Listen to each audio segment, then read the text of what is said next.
தேவ ஜனங்களே, இயேசு கிறிஸ்துவின் நாமத்தில் உங்களை வாழ்த்துகிறேன். இந்த நாளில் நாம் தேவன் தம்முடைய ஜனங்களை எல்லா தீங்குக்கும் விலக்கி காக்கிறவர், தம்முடைய ஜனங்களை உயர்த்துகிறவர், தம்முடைய ஜனங்களுக்கு உண்மை உள்ளவர் என்பதை குறித்து எஸ்தரின் வாழ்க்கையில் நடந்த சில காரியங்களை குறித்து நாம் தியானிக்க போகிறோம். எஸ்தரின் புஸ்தகத்தில் இவ்வாறாக எழுதப்பட்டிருக்கிறது: அகாஸ்வேரு என்ற ராஜா 127 தேசங்களை ஆளுகை செய்த ஒரு ராஜாவின் காலத்தில் நடந்த காரியம். இந்த 127 தேசங்களை அரசாண்ட இந்த ராஜா ஒரு விருந்து ஏற்பாடு பண்ணுகிறாரு. அந்த விருந்துக்கு தன்னுடைய தேசத்தில் உள்ள சகல அதிகாரிகளை அந்த விருந்துக்கு விருந்தினராக அழைப்பிக்கிறார். அப்பொழுது அந்த ராஜ்யத்துல பட்டத்து ராணியாக வஸ்தி என்ற ஒரு ஸ்திரீ இருந்தால். அப்ப ராஜா வஸ்தியை தன்னுடைய விருந்தினருக்கு காண்பிக்கும் பொருட்டு வஸ்தியின் இடத்துல ஒரு கட்டளை அனுப்புகிறார்: நீ ராஜவஸ்திரம் தரித்து இந்த விருந்தினர் முன்பாக வந்து நிற்க வேண்டும் என்று. ஆனா வஸ்தி அந்த ராஜாவின் கட்டளையை அவமதிக்கிறார். அப்பொழுது ராஜாவுக்கு கோபம் வருகிறது. அப்போ ராஜா என்ன பண்றாரு, தன்னுடைய அதிகாரியின் இடத்தில் இதை குறித்து விவாதம் பண்ணுகிறார். அப்பொழுது அந்த அதிகாரிகள் சொல்றாங்க, வஸ்தியின் இடத்திற்கு ராஜா இன்னொரு ஸ்திரியை தெரிந்து கொள்ள வேண்டும் என்று. இது ராஜாவுக்கு நலமாப்பட்டோனே அந்த செய்தி இது ராஜாவின் தேசத்தில் பரவுகிறது. இவ்வாறாக ராஜா பட்டத்து ராணியை தெரிந்து கொள்ள விருப்பப்படுகிறார் அப்படின்னு சொல்லி இந்த செய்தி பரவுது. அப்ப அந்த சூசான் அரண்மனையின் வாசல்ல மொர்தெகாய் என்கிற யூதன் அந்த இடத்துல ஒரு சேவை பண்ணுகிறாரு. அந்த யூதனுக்கு இந்த செய்தி தெரிய வருகிறது. மொர்தெகாய் ஒரு தன்னுடைய சொந்தக்கார மகளை தன்னுடைய மகளை போல சிறு வயதிலிருந்து வளர்க்கிறாரு. அந்த மகளின் பெயர் தான் எஸ்தர் என்கிற அத்சால். இந்த எஸ்தர் சிறு வயது தொடங்கியே மொர்தெகாயின் சொல் கேட்டு, மொர்தெகாய் சொல்லுகிற வார்த்தைகளுக்கு கீழ்ப்படிந்து நடக்கிற ஒரு மகளாக வளர்ந்தாள்.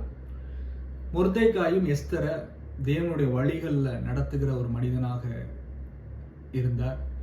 தேவனை நோக்கி விண்ணப்பம் செய்க, தேவனை நோக்கி அவருடைய முகத்தை தேடுகிற இந்த காரியங்களை சொல்லி கொடுத்து மொர்தெகாய் எஸ்தரை வளர்த்து வந்திருந்தார்.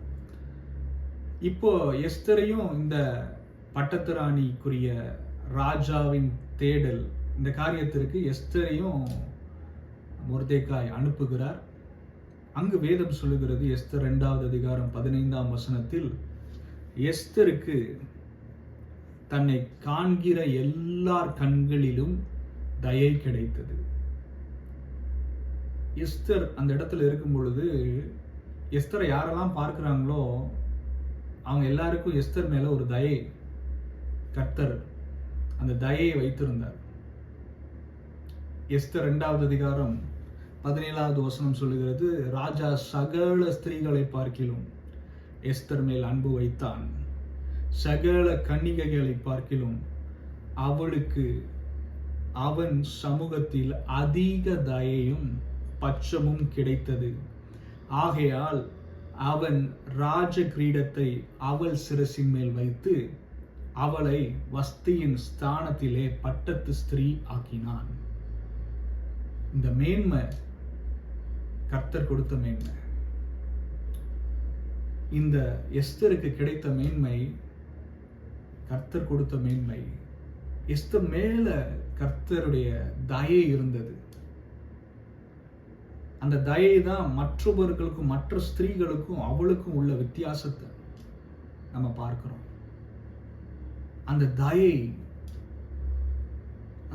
எழுதப்பட்டிருக்கிறது, மற்ற ஸ்திரீகளை பார்க்கலும் ராஜா எஸ்தர் மேல அதிக தயையும் பட்சமும் ராஜாவுக்கு இருந்தது எஸ்தர் மேல. அது தேவன் கொடுத்த அந்த தயை, தேவன் கொடுத்த அந்த மேன்மை. இன்றைக்கு அன்பான தேவ ஜனங்களே, உங்களை உயர்த்தும்படிக்கு கர்த்தர் சித்தம் வைத்திருக்கிறார். நீங்க தேவனுடைய பிள்ளைகள், தேவனுடைய ஜனங்கள்.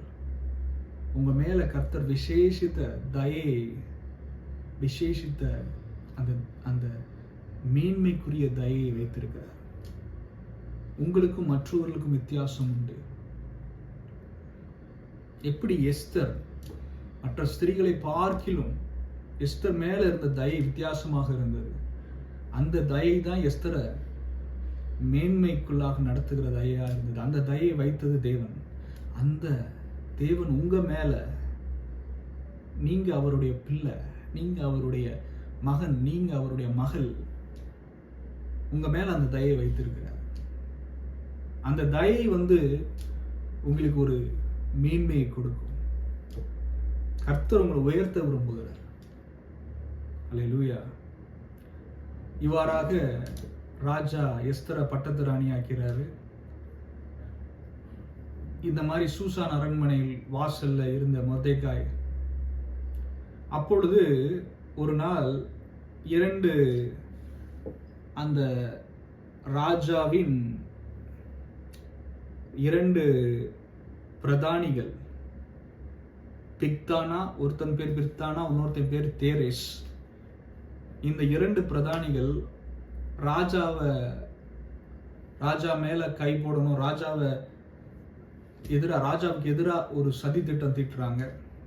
இதை மொர்தெகாய் கண்டுபிடிச்சுறாரு. இந்த மொர்தெகாய் இதை ராஜாவுக்கு தெரியப்படுத்துறாரு. அந்த நாட்கள்ல அன்னைக்கு என்ன நடக்குதோ அதை ஒரு புஸ்தகத்துல, அந்த புஸ்தகம் பேரு கால வர்த்தமானங்கள் எழுதியிருக்கிற நடபடி புஸ்தகங்கள். அந்த ராஜ்யத்துல இப்படிப்பட்டதா ஒரு புஸ்தகம் இருந்தது. கால வர்த்தமானங்கள் எழுதியிருக்கிற நடபடி புஸ்தகம். இப்ப நம்ம இந்த காலத்துல யோசித்தோம்னா ஒரு டைரி. ஒவ்வொரு நாள் என்ன நடக்குதோ அதை ரெக்கார்ட் பண்ணுகிற, அதை எழுதி வைக்கிற ஒரு புஸ்தகம் அந்த ராஜ்யத்துல இருந்துச்சு. மொர்தெகாய் இவ்வாறாக ராஜா மேல் கை போட சதித்திட்டம் பண்ணின இந்த 2 பிரதானிகளை குறித்த செய்தியை ராஜாவுக்கு அறிவித்த அந்த காரியமும் அன்னைக்கு எழுதப்படுகிறது. இந்த மாதிரி மொர்தெகாய் இதை ராஜாவுக்கு உண்மையா தெரிவித்தாரு அப்படின்ற காரியம் எழுதப்படுது. அப்புறம் அந்த பிரதானிகள் 2 பேர், ஒருத்தன் பேரு பிக்தானா, இன்னொருத்தர் பேர் தேரேஸ். இந்த 2 பேரையும் அவங்க தண்டனைக்குள்ள ராஜா தண்டனை கொடுத்துட்றாரு. இந்த காரியம் நடந்திருக்கு. இப்பொழுது ஆமான் என்கிற ஒரு அதிகாரிய ஆண்டவர் அவனை ஒரு பெரிய அதிகாரியா அந்த ராஜ்யத்துல அகாஸ்வேரு ராஜா உயர்த்துகிறார். இந்த ஆமான் ஒரு மிகுந்த பெருமை நிறைந்தவனாக, ரொம்ப துன்மார்க்கனான ஒரு மனிதன். ஆனா அகாஸ்வேரு ராஜா அந்த ஆமானை ஒரு பெரிய அதிகாரியா நியமிக்கிறாரு. அந்த ஆமான் அப்படி பெரிய அதிகாரியா உயர்த்தப்பட்டிருந்ததுனால அந்த அரண்மனை வாசல் இருக்கிற சேவகர்கள் ஆமானுக்கு முன்பாக பணிந்து வணங்குவாங்க. அந்த மாதிரி காரியங்களை செய்து வந்தாங்க. ஆனா மொர்தெகாய் ஆமான பணிந்து வணங்கல, ஆமான ஒரு மதிக்கல. இப்ப இந்த செய்தி, மொர்தெகாய் ஆமான பணிந்து வணங்க மாட்டேங்கிறாரு, ஆமானுக்கு மரியாதை செலுத்த மாட்டேங்கிறார் என்கிற செய்தி, மொர்தெகாய் குறித்த செய்தி ஆமானுக்கு தெரிய வருது. அப்ப ஆமான் மொர்தெகாயின் மேல ரொம்ப கோபம் கொண்டு, மொர்தெகாய மாத்திரம் இல்ல, மொர்தெகாய் ஜனமாகிய அந்த யூதா ஜனத்தையே மொத்தமா அழிக்க சதி திட்டம் தீட்டுகிறார். சதி திட்டம் தீட்டி ராஜாவின் இடத்துல ஒரு நாள் பேசுகிறான். ஆமான் ராஜா நீங்க 12வது மாதம் 13வது நாள், இந்த நாள் 12வது மாதம் ஆதார் என்கிற மாதம் அவங்க ராஜ்யத்துல அந்த 12வது மாதத்துல 13ஆம் நாள் இந்த மாதிரி உங்களை மதிக்காத உங்க தேசத்துல மதிக்காத ஒரு ஜனம் உண்டு, யூத ஜனம். அந்த யூத ஜனம் எல்லாத்தையும் நீங்க அழிக்கணும்னு சொல்லி நீங்க ஒரு கட்டளைய நீங்க ஏற்படுத்தணும்னு சொல்லி ஆமான் வஞ்சகமாக சதி திட்டம் தீட்டி ராஜாவின் இடத்துல பேசுகிறான். ராஜாவும் அந்த வஞ்சகத்துல அந்த காரியத்துக்கு அவர் சரி என்று சொல்லுகிறார். இப்பொழுது ஒரு ராஜாவின் கட்டளை பிறப்பிக்கப்படுது. இந்த மாதிரி ஆதார் என்கிற 12வது மாதம் 13ஆம் தேதியில அகாஸ்வேரோன் ராஜ்யத்துக்கு கீழே இருக்கிற 127 தேசங்கள்ல இருக்கிற யூத ஜனங்களை அழிக்கும்படிக்கு கட்டளை பிறப்பிக்கப்படுது. இந்த கட்டளை பிறப்பிக்கப்பட்ட உடனே யூத ஜனங்கள் மத்தியில ஒரு பெரிய ஒரு துக்கம், பெரிய ஒரு கவலை உண்டாகிறது. மொர்தெகாய் ரெட் உடுத்தினவராக அங்க நிற்கிறார். அப்ப எஸ்தருக்கு இந்த காரியம் தெரிய வருகிறது. அப்ப எஸ்தர் மொர்தெகாய்க்கு ஒரு சேவகன் வழியாக காரியத்தை கேட்க அனுப்புகிறாரு. அப்ப மொர்தெகாய் சொல்லுகிறார், எஸ்தருக்கு சொல்லி அனுப்புகிறார் அந்த சேவகன் வழியா, இந்த மாதிரி நீ ராஜாவினிடத்துல நம்ம ஜனங்களுக்காக பேசணும். அப்ப எஸ்தர் மொர்தெகாய்க்கு அந்த சேவகன் வழியா ஒரு காரியத்தை சொல்லி அனுப்புறாரு. ஒரு சட்டம் இருக்கு இந்த தேசத்துல, ராஜா ஒரு பெயர் சொல்லி அழைத்தால் ஒழிய ராணி ராஜாவின் இடத்திற்கு போய் சந்திக்க கூடாது அப்படின்னு ஒரு சட்டம் இருக்கு அப்படின்னு சொல்லி இந்த எஸ்தர் மொர்தெகாய்க்கு அந்த சேவன் இடத்துல சொல்லி மொர்தெகாய்க்கு செய்தி அனுப்புறார். அப்போ மொர்தெகாய் ஒரு காரியத்தை சொல்றாரு.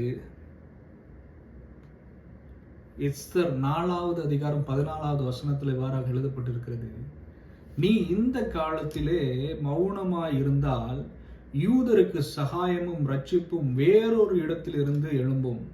அப்பொழுது நீயும் உன் தகப்பன் குடும்பத்தாரும் அழிவீர்கள். நீ இப்படிப்பட்ட காலத்திற்கு உதவியாய் இருக்கும்படிக்கு உனக்கு ராஜ மேன்மை கிடைத்திருக்கலாமே, யாருக்கு தெரியும் என்று சொல்ல சொன்னான்.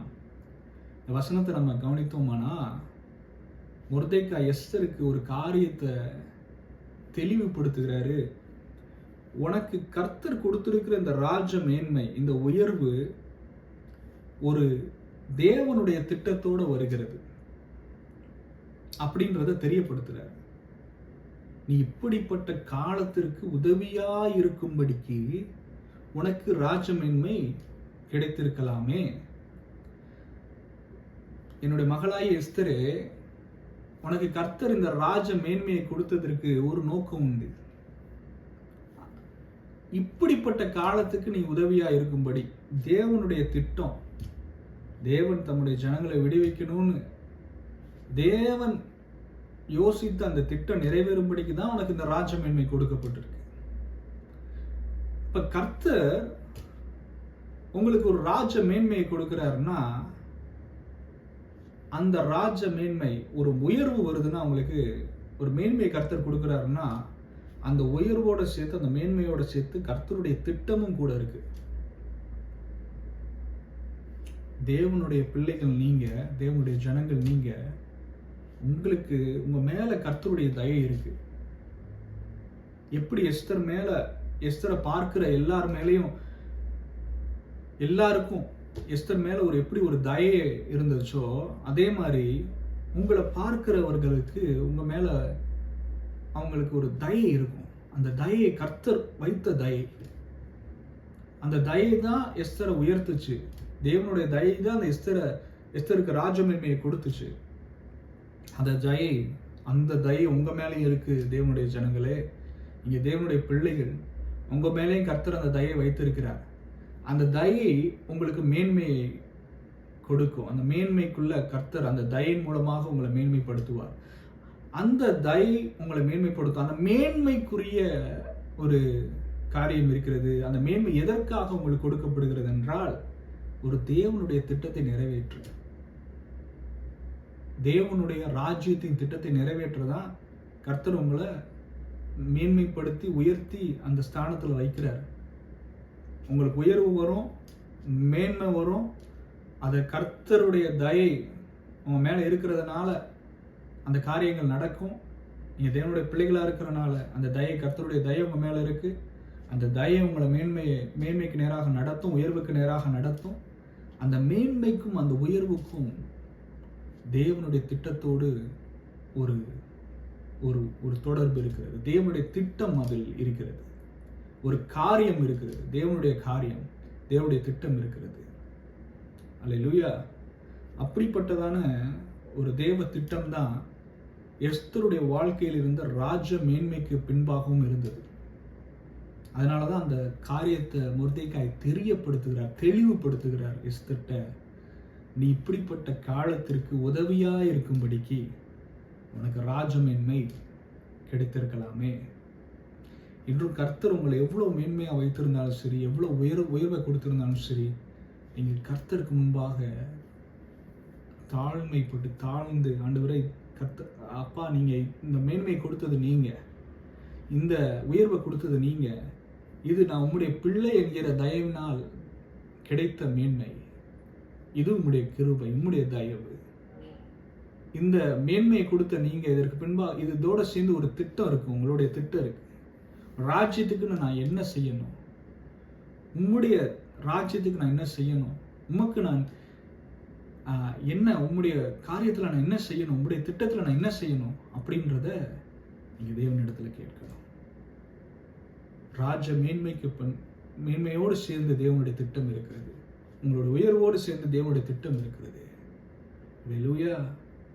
எந்த உயரத்துல கர்த்தர் உங்களை வச்சாலும் நீங்க தேவனை சார்ந்து வாழ்கிறவர்களாக, அந்த தேவ திட்டம் என்ன அதை நிறைவேற்ற அதை நிறைவேற்ற முற்படுகிறவர்களாக, தாகமுள்ளவர்களாக இருக்கணும். அல்லேலூயா. எஸ்தரின் மேல் இருந்த ராஜ மேன்மை ஒரு தேவ திட்டத்தோடு இருந்தது. அப்ப எஸ்தர் திருப்பி சொல்றா, நீங்க உபவாசம் பண்ணுங்க. மொர்தெகாய் சொல்றா, நீங்க உபவாசம் பண்ணுங்க, நானும் உபவாசம் பண்றேன். நான் ராஜா என்னை அழைப்பிக்காமே அவர்கிட்ட நான் போவேன், அவரை பார்க்கும்படி போவேன். அப்ப தேவன் என்னை காத்துக்கொள்ளும்படி நீங்க விண்ணப்பம் பண்ணுங்க அப்படின்னு சொல்லி எஸ்தர் சொல்லி அனுப்புகிறார் மொர்தெகாய்க்கு. அப்ப எஸ்தர் அந்த ராஜா அரண்மனைக்குள்ள ராஜாவை சந்திக்கும்படிக்கு போகிறார். ராஜா அழைப்பிக்கல, அந்த சட்டம் இருக்கு, ராஜா அழைப்பிக்காம நீங்க ராஜாவை பார்க்க கூடாது. போனீங்கன்னா அந்த செங்கோலை ராஜா உங்களை நோக்கி எடுத்து காண்பிச்சாதான் உங்களுடைய ஜீவன் காத்துக்கொள்ளப்படும். இல்லைன்னா உங்களுடைய ஜீவன் அந்த இடத்துல இருக்க முடியாது. ஏன்னா ராஜா அழைப்பிக்காம நீங்க வரக்கூடாது அப்படின்ற ஒரு சட்டம் இருக்கு. ஆனா எஸ்தர் அந்த இடத்துல போறாங்க. அப்ப வேதம் இவ்வாறாக சொல்லுகிறது,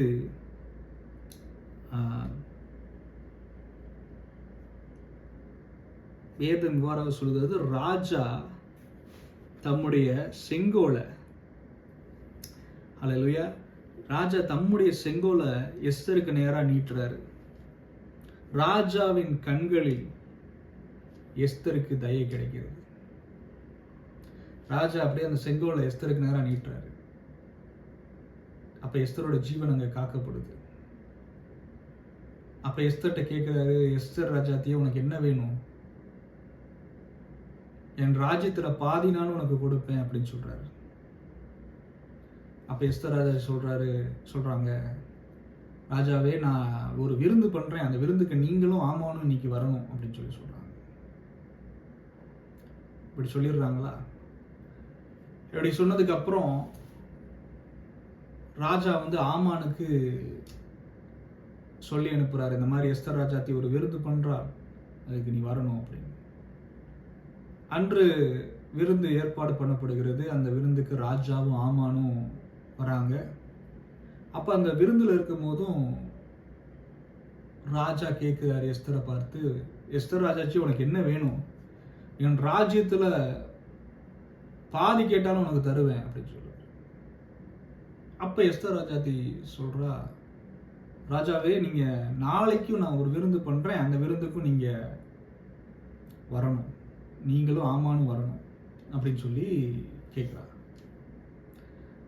இப்ப ஆமான் வந்து இந்த விருந்து முடிச்சுட்டு ரொம்ப சந்தோஷமா போறாரு. வீட்டுக்கு போற வழியில மொர்தெக்காயை பார்க்கிறார். மொர்தெக்காய் வந்து திருப்பி ஆமானை மதிக்கல, ஆமான் முன்னாடி பணிந்து வணங்கல. இது மொர்தெக்காய் கோபம் வருது, இது ஆமானுக்கு கோபம் வருது. ஆமான் கோபத்தோட வீட்டுக்கு போறான். வீட்டுக்கு போய் தன்னுடைய வீட்டார் இடத்துல இந்த மாதிரி ராஜா தன்னை மட்டும் இந்த விருந்துக்கு அழைத்து கொண்டு போனதையும் அப்படி சொல்லி இந்த காரியம் இந்த மாதிரி எனக்கு ராஜா என்னை உயர்த்தி வச்சிருக்காருன்னு சொல்லி ஆமான் பேசுகிறான். அப்புறம் சொல்கிறான், இந்த மாதிரி மொர்தெக்காய் தான் என்னை மதிக்க மாட்டேறான் அப்படின்னு சொல்லி தன்னுடைய வீட்டார் இடத்துல சொல்கிறான். அப்போ அந்த வீட்டார் சொல்கிறாங்க, மொர்தெக்காயை வந்து நீங்கள் ஒரு தூக்கு 50 முழ தூக்கு ரெடி பண்ணணும், அந்த தூக்கில் மொர்தெக்காயை போடணும், இவ்வாறாக நீங்கள் ராஜாட்ட போய் பேசணும்னு சொல்லி ஆமானுடைய வீட்டார் வந்து சொல்கிறாங்க ஆமான்ட்ட. இப்போ ஆமான் வந்து என்ன பண்ணுறான், இதை ராஜாட்ட சொல்லணும், மொர்தெக்காயை தூக்கில் போடணும் அப்படின்னு சொல்லி சொல்லணும்னு சொல்லி ராஜாட்ட வரான். அப்போ ராஜா வந்து அன்னைக்கு தூக்கம் வரலை. அப்போ இந்த டைரி இருக்கு இல்லையா, கால வர்த்தமானங்கள் எழுதப்பட்ட புஸ்தகத்தை வாசிக்கும்படி சொல்கிறாரு தன்னுடைய சேவகர்களுக்கு. அப்போ வாசிக்கும் பொழுது அந்த இடத்துல எழுதப்பட்டிருக்கு, மொர்தெக்காய் அன்னைக்கு இந்த 2 பிரதானிகள் ராஜாவுக்கு எதிராக சதி திட்டம் தீட்டினாங்க இல்லையா, அப்போ ராஜா அந்த காரியத்தை மொர்தெக்காய் ராஜாவுக்கு தெரியப்படுத்தின அந்த காரியம் எழுதப்பட்ட அந்த இடம் வாசிக்கப்படுது. அப்போ ராஜா கேட்கிறாரு சேவகர் இடத்துல, இப்படி எனக்கு உண்மையா இந்த காரியத்தை சொன்ன மனிதனுக்கு அந்த கணம் செலுத்தப்பட்டுச்சான்னு. அப்போ அந்த சேவர்கள் சொல்றாங்க, இல்லை கணம் செலுத்தப்படலை அப்படின்னு. அப்போ வந்து இந்த காரியத்தை ராஜா யோசிச்சுட்டு இருக்கும் போது ஆமான் அந்த இடத்துல வருகிறார். அப்போ ஆமான் வந்து உள்ள வந்தோடனே ராஜா சொல்றாரு, இப்படிப்பட்ட ராஜா கணம் பண்ண விரும்புகிற மனுஷனுக்கு என்ன மாதிரி காரியம் செய்யப்படணும்னு சொன்னோன்னே ஆமான் வந்து ராஜா தன்னை தான் கணம் பண்ண விரும்புகிறார் என்று சொல்லி யோசிச்சு, ராஜா ஏறுகிற குதிரையில் அந்த மனுஷன் உட்கார வைக்கப்படணும், ராஜாவோட அந்த வஸ்திர அலங்காரம், அந்த முடி அதெல்லாம் அலங்காரம் சூட்டப்படணும், அந்த கனமுள்ள அலங்காரம் சூட்டப்படணும். அப்படியே அந்த அந்த வீதிகளில் அந்த ராஜாவின் குதிரையில் அமர்த்தப்பட்ட அந்த மனிதன் இவ்வாறாக ராஜா கனம் பண்ணுகிற மனுஷனுக்கு செய்யப்படணும்னு அந்த வீதிகளை உலாவும் பொழுது சொல்லப்பட வேண்டும் என்று சொல்லி ஆமான் வந்து சொல்றாரு ராஜாட்ட. ஆமான் நினைச்சுக்கிறாரு தன்னை தான் ராஜா கனம் பண்ண போறாரு, அதனால இந்த காரியங்கள்லாம் சொல்றாரு. அப்ப ராஜா சொல்றாரு, நீ சொன்ன மாதிரியே போய் மொர்தெக்காய்க்கு செய் அப்படின்றாரு. ஆமானுக்குன்னா பெரிய ஒரு ஒரு ஒரு பெரிய ஒரு ஆச்சரியம், வேற வழி இல்லை, ராஜாவின் கட்டளை. அப்போ மொர்தெக்காயை அலங்கரித்து ராஜா ஏறுகிற அந்த குதிரையில ஏற்றி அந்த வீதிகளை உலாவ செய்து ராஜா கனம் பண்ணுகிற மனுஷனுக்கு இவ்வாறாக செய்யப்படும்னு சொல்லிக்கிட்டே போறார். இது ஆமானுக்கு ஒரு பெரிய அவமானம் ஆயிடுது. ஆமான் முக்காடு போட்டுட்டு வீட்டுக்கு போறார். வீட்டுக்கு போனோடனே தன்னுடைய வீட்டார்கிட்டத்தில் இந்த காரியத்தை சொல்றாரு, இந்த மாதிரி நடந்துச்சு அப்படின்னு.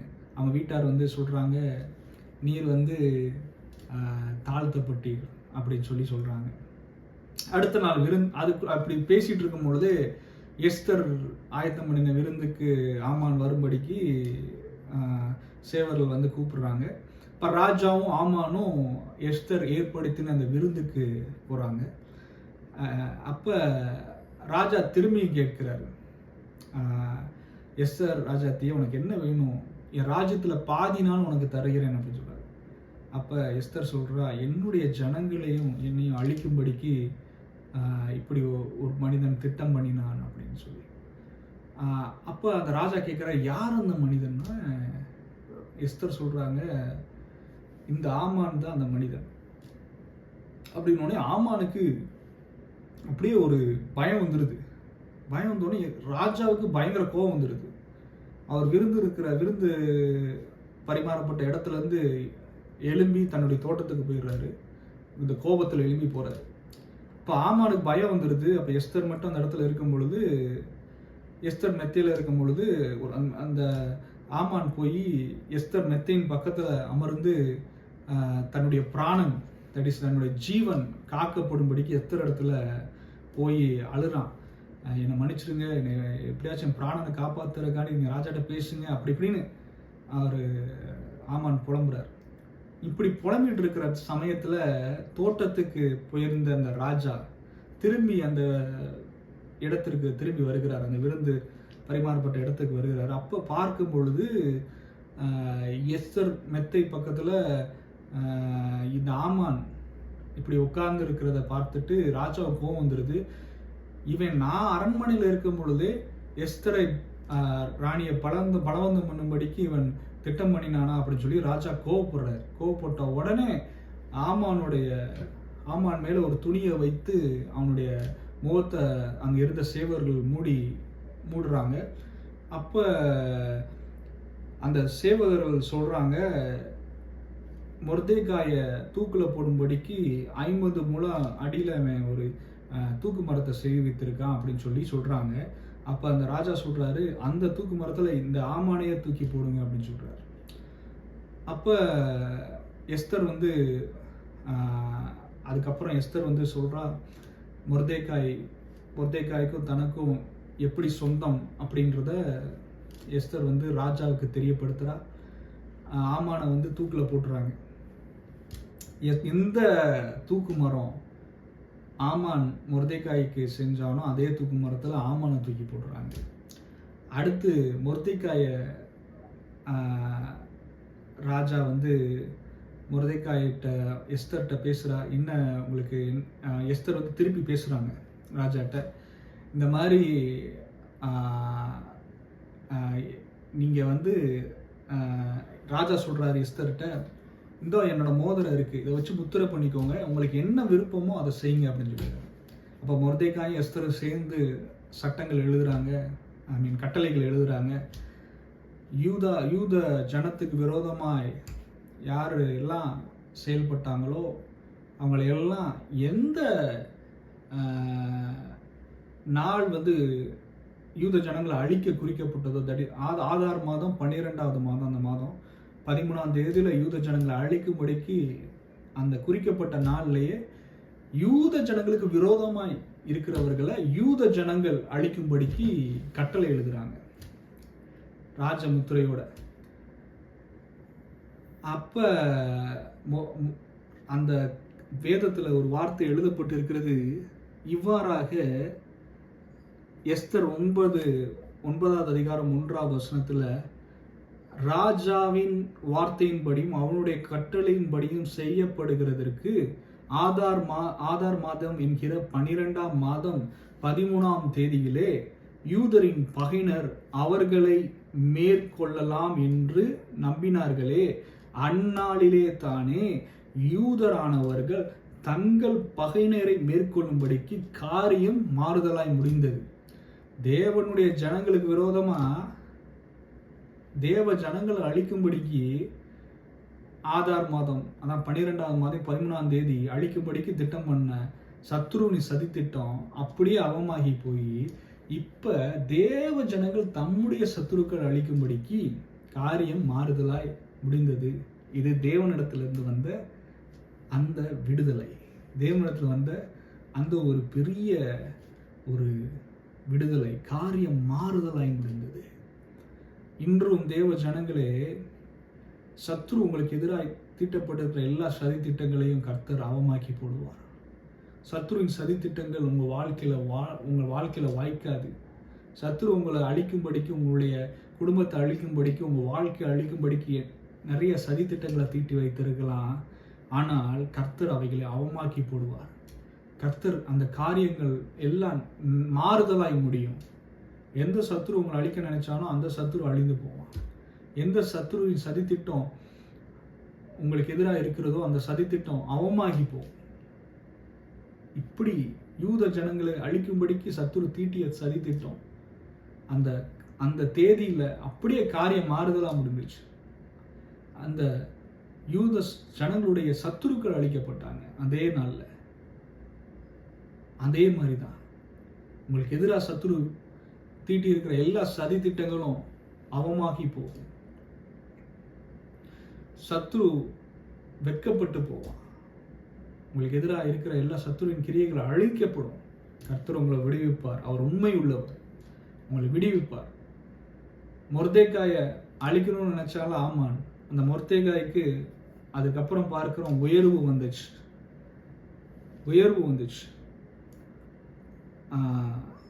அந்த இடத்துல பார்க்கிறோம் மொர்தேக்காய்க்கு எஸ்தர் 9வது அதிகாரம் 4வது வசனத்துல இவ்வாறு எழுதப்பட்டிருக்கு. மொர்தேக்காய் ராஜாவின் அரண்மனையிலே பெரியவனாயிருந்தான். அவருடைய கீர்த்தி எல்லா நாடுகளிலும் பிரசித்தமாயிற்று. இந்த மொர்தேக்காய் என்பவன் மென்மேலும் பெரியவனானான். எஸ்தர் 10வது அதிகாரம் 3வது வசனத்தில் எழுதப்பட்டிருக்கிறது. யூதனாகிய மொர்தேக்காய் ராஜாவாகிய அகாஸ்வேருக்கு 2வதாகவும் யூதருக்குள் பெரியவனும் தன் திரளான சகோதரருக்கு பிரியமானவனுமாய் இருந்தும் அன்றி தன் ஜனங்களுடைய நன்மையை நாடி தன் குலத்தாருக்கெல்லாம் சமாதானம் உண்டாக பேசுகிறவனுமாயும் இருந்தான். உயர்வை பாருங்க. எந்த மொர்தேக்காய் ஆமான் அழிக்க நினைத்தானோ, எந்த மொர்தேக்காயை சத்துரு அழிக்க நினைத்தானோ, அந்த மொர்தேக்காயை கர்த்தர் விடுவித்து உயர்த்தினார், பெரியவனானான். எல்லா தேசங்களிலும் எழுதப்பட்டிருக்கிறது, அவனுடைய கீர்த்தி எல்லா நாடுகளிலும் பிரசித்தமாயிற்று. மென்மேலும் பெரியவனானான். உங்களுக்கு எதிராக சத்துரு உங்களை அழிக்கணும்னு நினைக்கிறானோ, ஒடுக்கணும்னு நினைக்கிறானோ, கீழே தள்ளணும்னு நினைக்கிறானோ, கர்த்தர் அந்த சத்துருவின் சதி திட்டத்தை அவமாக்கி உங்களுக்கு விரோதமாக எழும்புகிற ஆயுதங்களை எல்லாம், சத்துருவின் ஆயுதங்களை எல்லாம் அழித்து கர்த்தர் உங்களை பெரியவர்களாய் மாற்றுவார். கர்த்தர் உங்களை உயர்த்துவார். கர்த்தர் உங்களை சகல ஜனங்கள் முன்பாக பெரிய சாட்சியா நிறுத்துவாரு, மேன்மைப்படுத்துவாரு, உயர்த்துவாரு. கர்த்தர் உங்களை விடுவிப்பார், உயர்த்துவார். அல்லேலூயா. இந்த எஸ்தர் புஸ்தகத்தை நாம் இன்று தியானித்தோம். இதுல பார்க்கிறோம் எப்படி கர்த்தர் தம்முடைய ஜனங்களை எல்லா தீமைக்கும் விலக்கி காக்கிறவர், கர்த்தர் தம்முடைய ஜனங்களை உயர்த்துகிறவர், தம்முடைய ஜனங்களுக்கு உண்மையுள்ளவராய் இருக்கிறவர் என்பதை நம்ம பார்த்தோம். கர்த்தர் உங்களுக்கு உங்க மேல தயை வைத்திருக்கிறாரு, தம்முடைய தயை வைத்திருக்கிறாரு. அந்த கர்த்தருடைய தயை உங்களை மேன்மைக்குள்ளாக நடத்தும், உயர்வுக்குள்ளாக நடத்தும். அந்த மேன்மைக்கும் உயர்வுக்கும் தேவனுடைய திட்டம் நிறைவேறுவதற்கும் சம்பந்தம் உண்டு. ஒரு தேவ திட்டம் இருக்கு அந்த மேன்மை உங்களுக்கு கிடைப்பதற்கு. அந்த திட்டத்தை நீங்க நிறைவேற்றும்படிக்கு கர்த்தர் உங்களை உயர்த்துவார், மேன்மைப்படுத்துவார். எல்லா தீங்குக்கும் உங்களை விலக்கி காத்துக்கொள்வார். சத்துருவின் சதித்திட்டங்கள் எப்படி ஆமானின் சதித்திட்டங்கள் அவமாகி போயிருந்தது, காரியம் மாறுதலாய் முடிந்தது. அந்த மாதிரி சத்துருவின் சதித்திட்டங்கள், உங்களுக்கு எதிராக சத்துரு தீட்டி வைத்திருக்கிற எல்லா சதித்திட்டங்களையும் கர்த்தர் அவமாக்கி உங்களுக்கு எதிராக எழும்புகிற எல்லா ஆயுதங்களையும் கர்த்தர் அழித்து